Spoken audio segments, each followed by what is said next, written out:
Oye, y hoy es viernes del doctor Héctor Aguilar Camín. Querido Héctor, ¿cómo estás? Buenas tardes. Bueno. Sí. Bueno. Héctor, ¿cómo estás? Buenas tardes. Mi querido Joaquín, buenas tardes, qué gusto oírte. ¿Cómo estás? A todo dar. ¿Y tú? Pues bien, pero ando, fíjate que más que comentarte una noticia ahora, sí, quisiera pues compartirte unas reflexiones que me han venido a propósito de esta decisión del tribunal. Ah, sí, claro. De pues realmente pegarse un tiro en el pie y, digamos, consolidar su pleito, casi su ruptura con el INE, y haber introducido pues una zona tan fuerte de incredulidad y de crisis en la credibilidad de esta parte de la autoridad electoral, que es fundamental, ¿no? Entonces, a propósito de esto, me vino esta reflexión de que la verdad es que la democracia que se estableció en México, digamos a partir de la alternancia, Joaquín, del año 2000, comparada con la democracia en que estamos viviendo hoy, pues son dos democracias muy distintas, como si aquella fuera la primera democracia, como si dijéramos la primera república, y esta fuese una segunda, que todavía no tiene unas formas muy claras, pero que realmente no se parece en nada a la democracia que se inauguró en el año 2000. En el año 2000 había 3 partidos, ¿no? Porque es importante, sí. Referentes muy claros para los votantes, para la ciudadanía: el PRI, el PAN y el PRD. Así es. Y luego había los partidos pequeños que vivían un poco a la sombra de los grandes. Y esta era, digamos, la lógica fundamental de los partidos y de la competencia democrática. Había un Instituto Federal Electoral extraordinariamente legitimado, justo por la elección del año 2000. Así es. Y había, diría, un entusiasmo, una gran esperanza, quizá exagerada, sobre los frutos que iba a rendir la democracia en México. Cuando vemos hoy el camino hacia la elección de este año, pues vemos una cosa muy distinta, realmente muy distinta. Vemos diluidos aquellos partidos. El PRI, que era el partido a vencer, digamos, aunque hubiera perdido la elección, Joaquín, en el año 2000, tenía una implantación territorial impresionante y era el partido, digamos, que en la cabeza de los mexicanos era el partido rector, el partido dominante pese a todo, si no ya desde la presidencia, sí, pues en las costumbres políticas, en el imaginario político, el PRI era el gran PRI.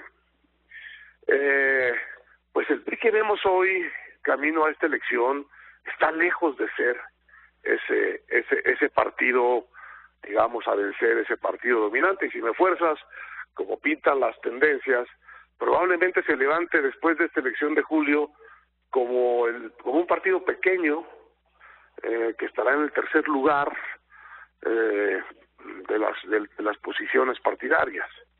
De manera que el PRI yo lo siento como licuado, como disminuido muy notoriamente.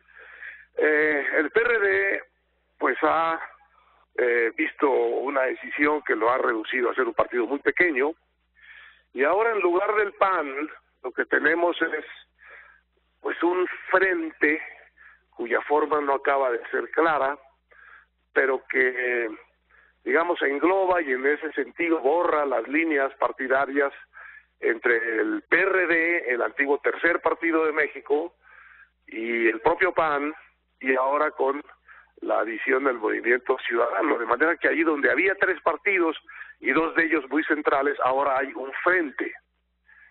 Y el cambio pues quizá mayor, es que aparece con toda fuerza pues un nuevo partido dominante, que es Morena.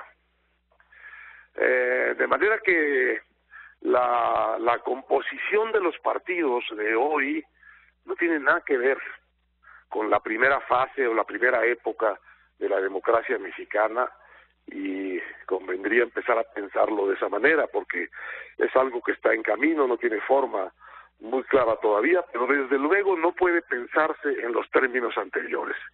¿Y qué decir de la credibilidad y la esperanza? Creo que esta última decisión del TRIFE ha dañado gravemente la credibilidad de la autoridad electoral, que en el 2000 era un ejemplo mundial y un orgullo de México, y desde luego los resultados de los gobiernos de la democracia pues han hecho todo menos refrendar nuestras esperanzas en la democracia, ¿no? Si a esto le añades el cambio en el electorado y comparas el electorado del año 2000 con el que va a votar este año, pues es un nuevo pueblo, es un nuevo electorado, es un electorado donde hay, pues no sé cuál es la cifra correcta, pero creo que más cerca de 20 millones de votantes, o 24 millones de votantes que van a votar por primera vez. Es que estaban haciendo justo en el año 2000, los que van a votar los que tienen 18 años. Entonces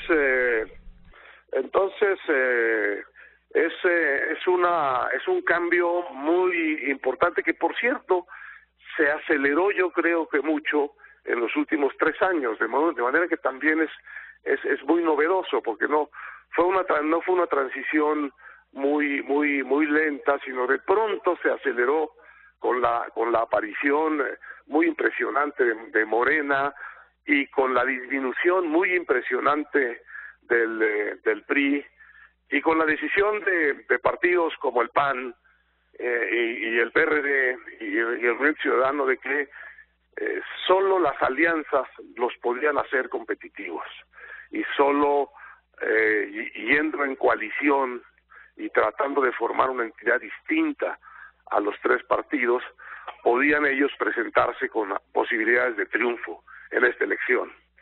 De manera que empecemos a hacer las cuentas de que aquella democracia que se inauguró en el 2000, pues de alguna manera pasó a mejor vida y tiene hoy una forma y unos actores profundamente, cualitativamente distintos respecto de los actores que hicieron los primeros 18 años de la democracia, los primeros 15 años de la democracia mexicana. Así que estamos en el nacimiento de la segunda democracia mexicana, porque la primera pues ya se fue, Joaquín. Y ya se fue, como dijo don Porfirio Díaz cuando se asomó por la borda del Ipiranga, ese México ya se fue. ¿Sí? Ese ya se fue.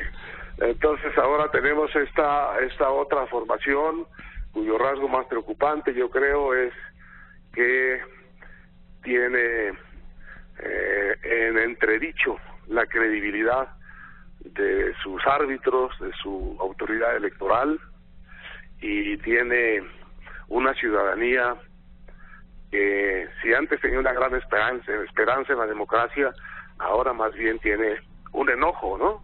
Sí. Y una desesperanza. Así es. En fin, querido Héctor, vamos a ver qué pasa. En estos faltan hoy 78 días para las elecciones presidenciales.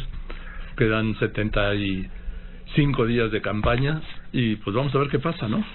Pues tratemos de verlo con ojos nuevos, porque las reglas que nos sirvieron para entender lo que pasó hasta ahora no nos van a servir para entender lo que estaba por suceder, ¿no? Y así es. En fin, querido Héctor, pues te mando un abrazo. Un gran abrazo, Joaquín. Igual para ti, querido Héctor.